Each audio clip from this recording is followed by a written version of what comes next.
33-story hotel and condo project. I'd probably be Okay, like let's that. stop. Tap. This is a plan by the community for the community. This one here. You showed me. No problem, Ken. Thanks for having me. It's Kent Molgat for KelownaNow. And we're joined by Keith Germaine. Thanks for coming in, Keith. Thank you, Ken. So, you have been involved with an organization called Bicycles for Humanity. Give us a thumbnail sketch of what Bicycles for Humanity is all about. Well, it's a volunteer organization. It's not even non-profit. It's just purely volunteer run. And it started here in Kelowna. Pat Montani started it, wanted to ship bikes to Africa. He saw lots of bikes in Kelowna that were really not doing anything. And I got involved at that time, and then he moved away, and I sort of took over, and we just kept shipping bikes to Africa, and we'd send 1 or 2 containers a year. Mm-hmm. Each container would hold about 350, 400 bikes. That was a job to get those bikes into the container tightly. Oh, it was a nasty job. Anyway, did this for 12 years. And in those 12 years, we probably shipped something like 7,000 bikes to Ghana, in West Africa. Right. And there's a whole setup there where a former Peace Corps volunteer has a system whereby when the bikes arrived, there'd be a distribution system controlled by him, because if you know anything about African infrastructure or politics, it's very difficult to deal with the corruption and all the stuff that goes on there. So he was able to control the distribution, and basically teachers, nurses, students would get the bikes. But to get a bike, you had to donate some money, small amount, to take ownership. And then you had to attend an all-day workshop how to maintain the bike. And then you got the bike. All right. And you were saying over the years, some 7,000 bikes. From Kelowna. From Kelowna.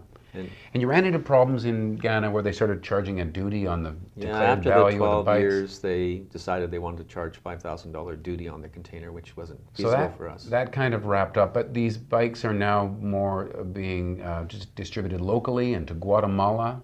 Yeah, we distribute them locally to people who are in need, can't necessarily afford transportation, and don't really have a bicycle. And so we can just re-gift them to those people. Some of them, the really good bikes, we will keep and sell at a sale and use that money to support the partner that we're now working with, St. Vincent de Paul Society, who works with disadvantaged people in Kelowna. And we raise funds to help them distribute food and help with rent for people, and basically support people who need support in Kelowna. So 14 years you've been doing this, never made a penny doing it. It's fully volunteer. Why all of that energy? Tell me about the mindset about why you would do that, and how it's worked for you as a person. Well, having never made a penny means I don't have to declare anything. No taxes to fill out. Well, once you get to a point in your life where creating wealth or having income is not as big of a deal as later in life, you really aren't looking for that anymore. I wasn't. I was looking to do something I enjoyed, was fulfilling, and something that was part of who I was. Right. So tell me about that journey, if you will. What sort of things are you exposed to when you focus on volunteering that you might otherwise miss out on? Oh, well, in terms of volunteering, if you find the right fit, which sometimes takes a while, you can start to volunteer, but you should always keep looking for what might be a better fit for me. And for me, I was lucky, it was a really good fit.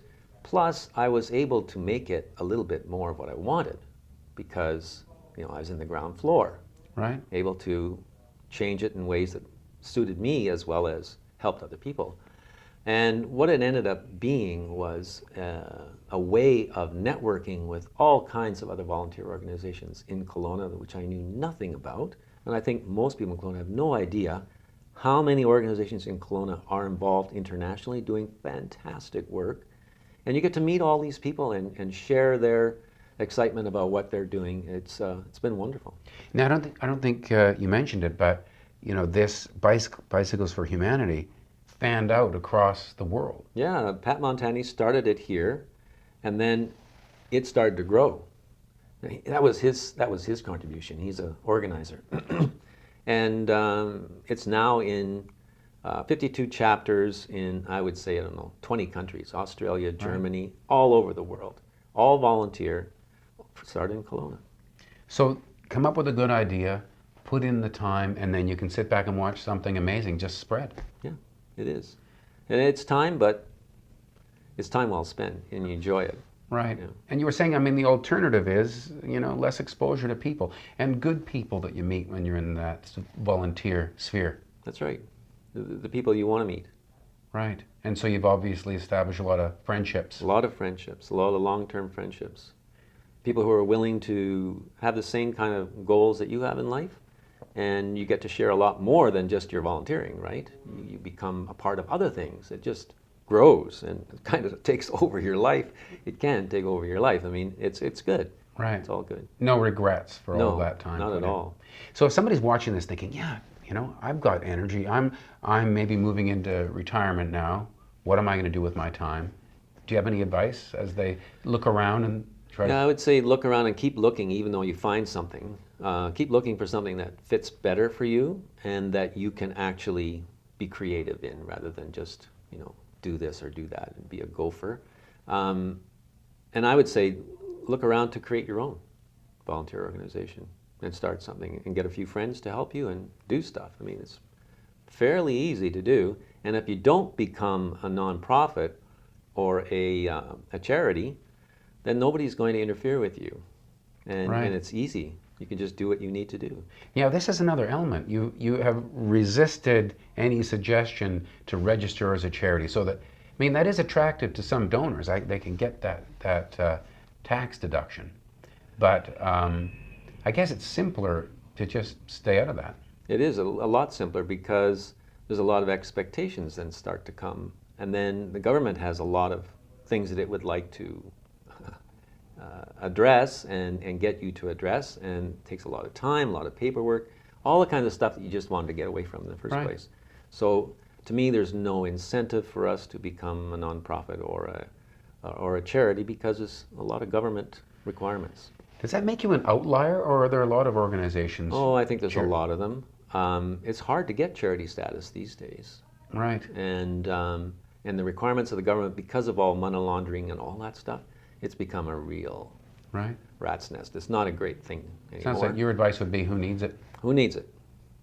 So it's been, 14 years now? Are you going to carry on with this, or do you have your eyes set on any other areas to... It's still fun, so I have no idea, no plans to change anything. Right.